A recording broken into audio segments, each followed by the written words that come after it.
Okay, we're back. And I have Riley here. I'm going to ask her to introduce herself and explain. John isn't here, but why don't you tell me who you are, what organization you're with?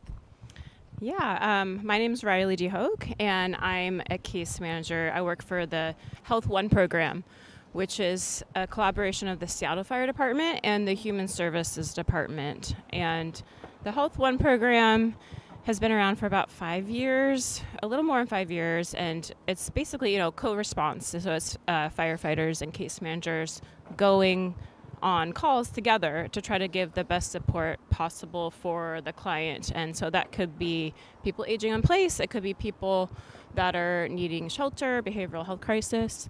But then for me right now, the program I'm in for the past about a year and a half specifically is our overdose response team. And so what that is similar. It's co-response. So it's the case manager, which is mostly myself, plus our EMTs. And we are going to overdoses exclusively every day. And we are trying to intervene and to try our best to connect people to services that they need after overdose.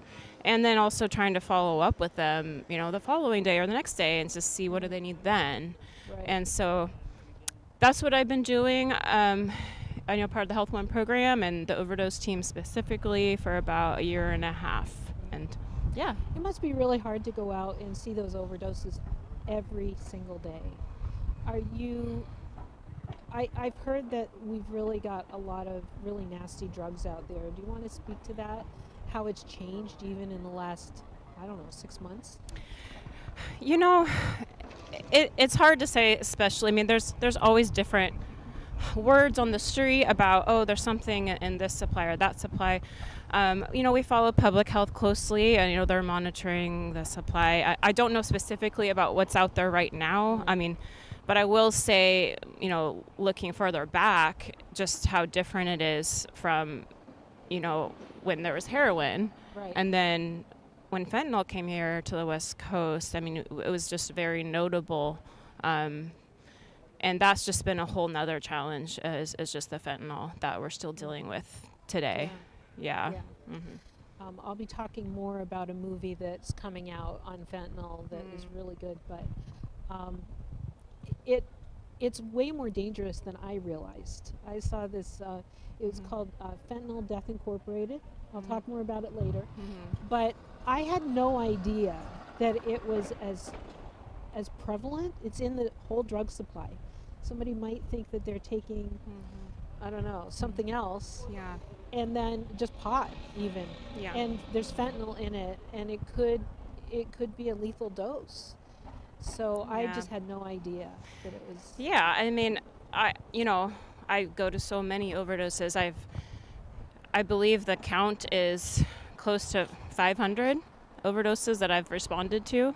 And so I try to, whenever possible, talk to people about their experience and what they need. And I do have many times where people did not mean to take fentanyl. And for example, they thought they were using something else like meth and sometimes there's just cross-contamination. Sometimes, it's misidentification of the substance because now fentanyl comes in lots of different forms. Right. It looks like the other things. And so certainly there's a lot of things going on out there. There's people that don't mean to be taking fentanyl, and it's incredibly scary for them to then wake up after an overdose. And in fact, I went on one of those today. So it is. There's a lot going on out there just with overdosing. It doesn't mean that somebody is necessarily addicted to fentanyl. There's that too. So there's a lot going on. Yeah, there is a lot. Tell me about the problems that you guys find in your job. Like when we've talked before, you were saying that there aren't enough beds maybe to put people in, and then you can't find the person again. Would you speak to that? Yes, that is still there. There's still a lot of challenges. On a bigger level, the system is not equipped to give the correct support for a lot of the folks that I'm dealing with, and I'm trying to help. And that goes from the healthcare system to the mental health system, just inadequate and not able to really support. And shelters, we've spoken about this. There are not enough shelters in the city, and it is hard to get into shelter. And I think that's something that the public doesn't understand. Right.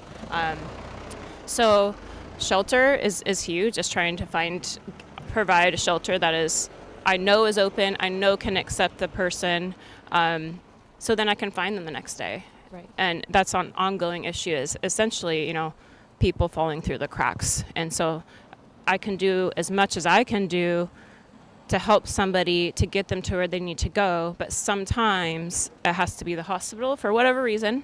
I try to avoid that when I can, but then they're disappeared. Right. And so that's been an ongoing challenge. And you have an amazing shelter. There are shelters out there, but there's just not enough. And a lot of the shelters, it's hard for a lot of folks to get in. Say you have mobility issues, or say you have pretty severe mental health that's untreated. So say you have, healthcare issues. That can be a barrier for people to get into shelter. And I think that a lot of public that don't realize that. Right. Yeah. Yeah. So those are some of the issues that I continue to face. I think there's a misconception out there that the people that are on the street want to be on the street. Glad you asked that. Yeah. People don't want to be living on the street, and people don't want to be addicted to drugs. It's hard. And, I hear these stories all the time. I had 2 young men last week just tell me, please, I don't want to be out here. I don't want to be seeking this. I don't want to be doing this drug. Like, this is horrible. And it's true. It's just, it's the cycle.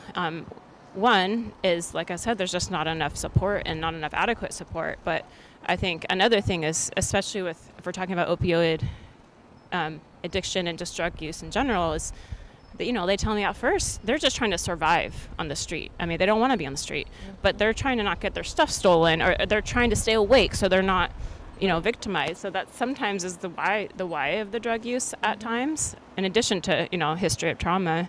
But then they're in a situation where then they become dependent. And then what happens is, if they don't use, for example, fentanyl, then they get extremely sick. And so they're just using not to get sick. It's not like they're having fun anymore, Yeah. So, yeah, I mean, I'm glad you asked that question. So you find somebody that doesn't want to take fentanyl anymore, and they're just using it so they don't get sick. Mm-hmm. Why don't they just go get treatment? Well, there are not enough treatment options. So that's one big thing. So one of the options, it's medication, there's 2 medications particularly that really help, is methadone and Suboxone. Suboxone, actually, my team is now equipped with Suboxone post-overdose, where if the person meets criteria, we can actually administer that Suboxone, which is huge. Because what Suboxone does is it helps with withdrawals, with cravings, and it protects them against overdose.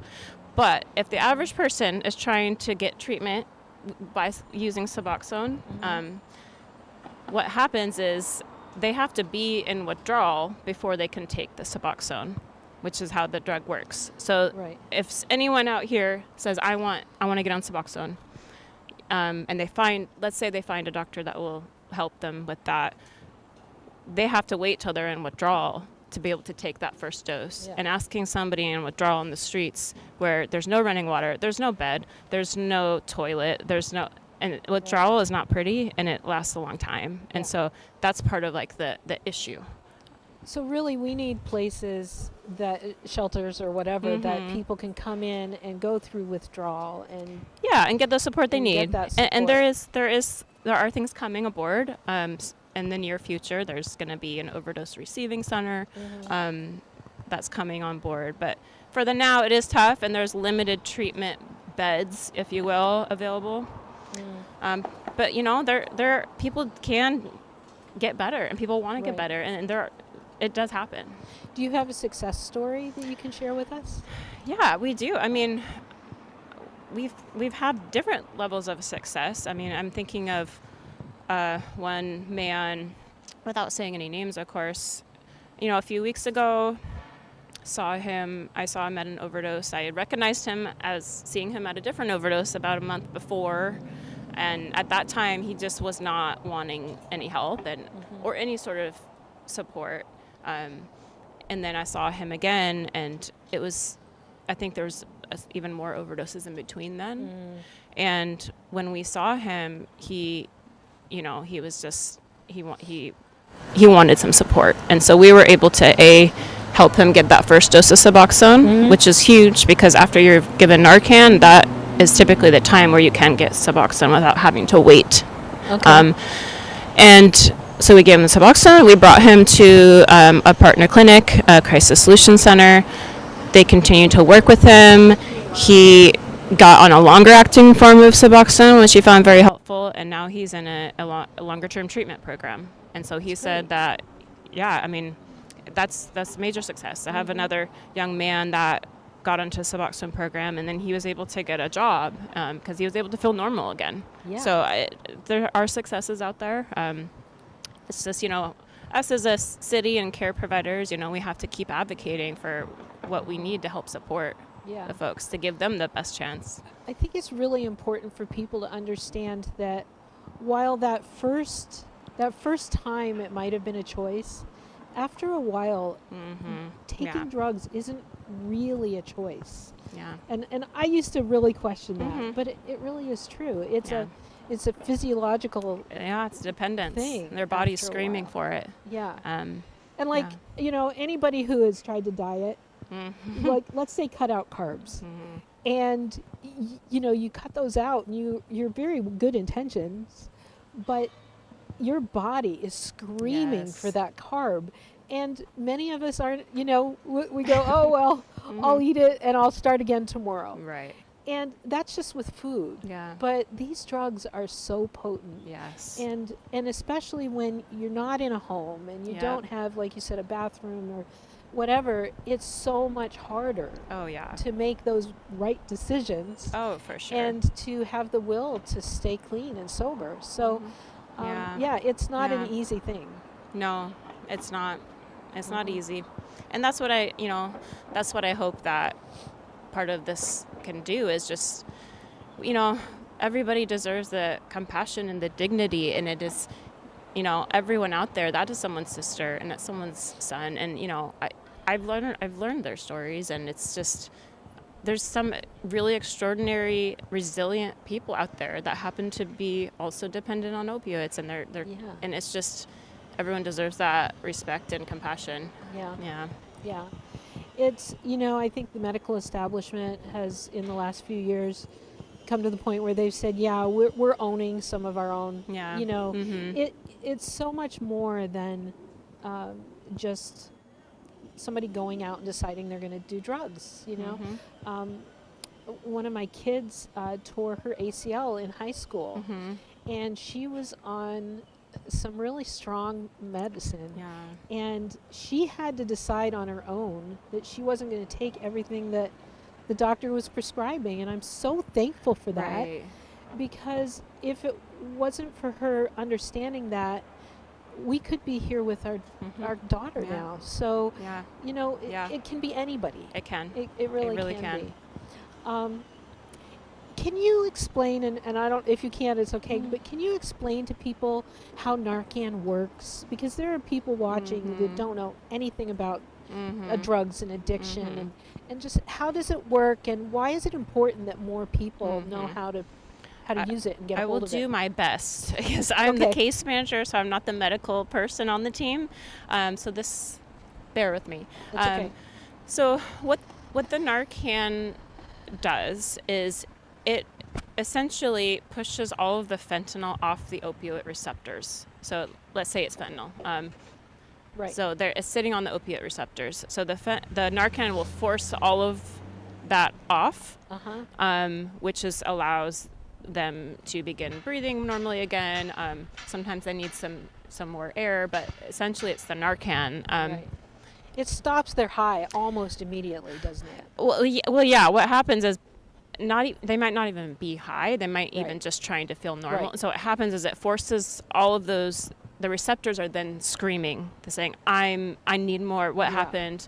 What happened? So it's forcing them into withdrawal if they're using regularly. So it forces folks into withdrawal. Sometimes it can be a delayed effect because the Narcan in nasal form, there's about, I think, a 15-minute peak. So it might take some time for them to feel the withdrawal. And then that, it's important because it saves their life. Right. And people should feel comfortable giving Narcan. It doesn't hurt if somebody is not, Right. if somebody doesn't need it, it's not going to hurt. But it's an important piece. And so when it forces, the opiate receptors, they are screaming for something. And so oftentimes that's a very critical time frame in mortality is the first couple of days after a non-fatal overdose. Right. The first couple of days can be extremely difficult for potential, overdose, Right. again, deadly, and then in the next 30 days as well. And so the good thing about, like I was telling you earlier, Suboxone is if you give them Suboxone when they're in withdrawal, it will bind to those receptors, and then the fentanyl cannot bind on. Okay. But they'll start to feel normal. Not high, but they'll start to feel more comfortable and normal. Right. And so that's where the fire department plays in a role. Right. Is post Narcan, they're forced into withdrawal, not naturally. They have to wait 3 days. Not everybody does feel that withdrawal for Narcan, but it's Right. just something that does happen. Right. Yeah. I just think it's really important for everybody to have Narcan and Yes. to know how to use it. Yes. And it's really easy, isn't it? Yeah, and to be fair, I've never had to give it myself. I think because the firefighters I'm with do it. But yeah, it's super easy, and you can't go wrong. I will say what we do see sometimes is sometimes people panic and give them like 5, and Yeah. you don't need to do that. Right. Sometimes maybe. I 2, think is you're that supposed right? to start with 1. I don't want to say I don't the know. wrong thing. Maybe I'm wrong. I think you're supposed to start with 1. But call 911, and they will Yes. advise. So you're Yes. supposed to do both. Yeah. Yeah. The mission that I worked in before this, we did have to use it. Yeah. And it saved that person's life. Oh, for sure. And you just don't ever want to be in that position where somebody is in front Yes. of you and you don't have the tool Yes. to help them. I carry it with me. Yeah. And I haven't had to use it yet, but Yeah. Yeah. It's just good to have, and make sure if you do have it that it's still good. You have to Yes. replace it every Yeah, now and then. that is but true. It's definitely something that's easier to get. Yeah. So yeah. yeah. Anything else you want to talk about? Man, I think we've covered a lot. I just think this is such an important conversation, and like I said, I think there's a lot of misunderstanding by the general public, and I think it's our role as service providers to try to advocate for what's needed and show compassion. Yeah. People can change, and they want to change, and with the right support, they can. Yeah. Yeah. I think it's really easy for people to just be tired of the situation. Yeah. Right? But seeing them as people, seeing them as people that need compassion and dignity instead of the issue that they Yes, have or the absolutely. problem is so important. And it's so complex. Yeah. So, yes, sometimes people make bad decisions, right? But we also have the supports aren't there. Yeah. And, we just, city, county, state, national policies, they all work together, and sometimes they don't work well. Right. Right. And so it's not just that one person yeah. that made a bad decision. We need to see the issues as so much bigger than that. Yeah. And if people can remember that, and I think it's easier then to see them as people who are Yes. caught. Yes, they are caught, they're trapped, they're trying to get out, and the system as a whole is not equipped or prioritized them to support them. And, that's kind of the downside of, a very capitalistic society, and got healthcare is for profit, and it's a lot of these issues. it's complex. Yeah. But either way, you know, we got to give compassion and give them some some support. Yeah. I learned a long time ago just a quote that changed my life, and it's that we judge others by their actions and we judge ourselves by our intentions. Yeah. And we all have good intentions, but we make mistakes every day of our life. Yeah. Absolutely. And I've misspent. I've done things I shouldn't do, whatever it is. Yeah. But I want people to understand that I'm trying. Yes. And yet we look at people on the streets Mm-hmm. and we are able to judge them for just where they are. And it's not all about that. No. It's Yeah. not. Yeah. They do, in our program, there's accountability. Mhm. And they have to start making some good decisions, Mhm. but in a supportive way. Mhm. Yeah. So, Yeah. yeah.